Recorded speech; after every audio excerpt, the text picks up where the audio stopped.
Tuhan bersamamu. Inilah Injil suci menurut Lukas.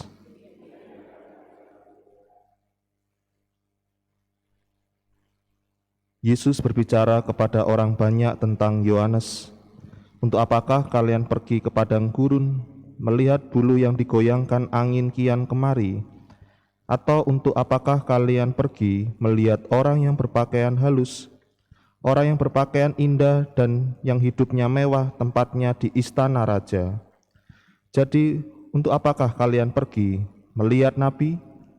Benar, dan aku berkata kepadamu, bahkan lebih dari nabi. Karena tentang dia ada tertulis, lihatlah, aku menyuruh utusanku mendahului engkau. Ia akan mempersiapkan jalan bagimu. Aku berkata kepadamu, di antara mereka yang dilahirkan oleh wanita, tidak ada seorang pun yang lebih besar daripada Yohanes. Namun yang terkecil dalam kerajaan Allah lebih besar daripadanya.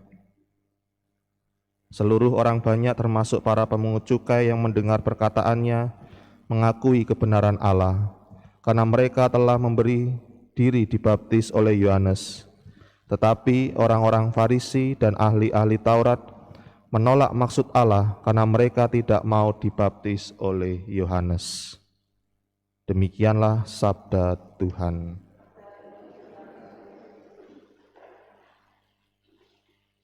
Saudari-saudara yang terkasih dalam Kristus, Injil yang baru saja kita dengar masih merupakan kelanjutan Injil di hari biasa kemarin, bahwa kalau kemarin Yohanes mengutus para muridnya untuk memastikan bahwa yang dilihatnya, yang diyakininya itu adalah Yesus Sang Mesias, maka kini Tuhan Yesus memberikan tanggapan balik tentang Yohanes kepada banyak orang.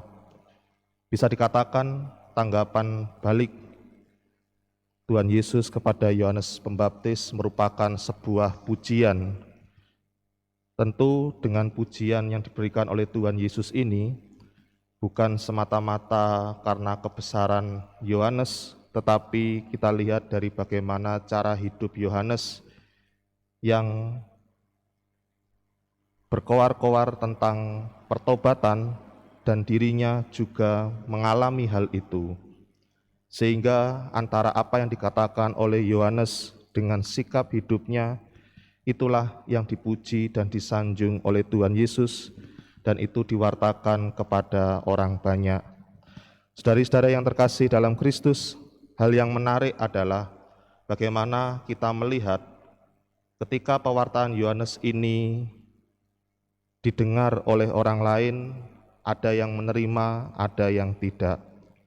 Mereka yang menerima adalah golongan pemungut cukai, orang yang bersalah dan mau mengalami pertobatan, kerinduan akan Tuhan. Tetapi ada juga kelompok-kelompok yang tidak mau atau menolak perkataan atau pewartaan Yohanes, yaitu orang-orang Farisi dan ahli Taurat yang merasa dirinya adalah anak-anak Abraham yang paling benar. Maka saudara-saudara yang terkasih dalam Kristus, seperti Yohanes Pembaptis, akhirnya kita diajak untuk mengalami pertobatan untuk menyambut kedatangan Sang Mesias yang akan kita rayakan pada hari Natal nanti. Tentu seperti Yohanes Pembaptis, pertobatan yang kita lakukan bukan hanya sekedar terucap melalui kata-kata, seperti kalau kita mengaku dosa, hanya terucap pada kata-kata, tetapi lebih pada sebuah tindakan juga. Itulah cara hidup sejati umat Kristen. Dan yang lebih penting adalah sekarang bagaimana pertobatan itu terus-menerus menumbuhkan sikap kita untuk berserah kepada Allah. Jangan khawatir bahwa kalau hidup kita berserah pada Tuhan akan mengalami penderitaan terus-menerus, tetapi kita disadarkan dengan bacaan pertama hari ini dari kitab Yesaya, orang yang percaya kepada Tuhan akan memperoleh kasih setia Tuhan, akan mengalami kegembiraan karena Allah akan selalu melindunginya dari segala mara bahaya seperti orang tua yang melindungi anak-anaknya. Maka saudara-saudara yang terkasih, berbahagialah kita yang menjadi anak-anak Tuhan yang selalu hidup dalam sabda Tuhan, karena kita akan dibela dan dilindungi oleh Tuhan Allah kita.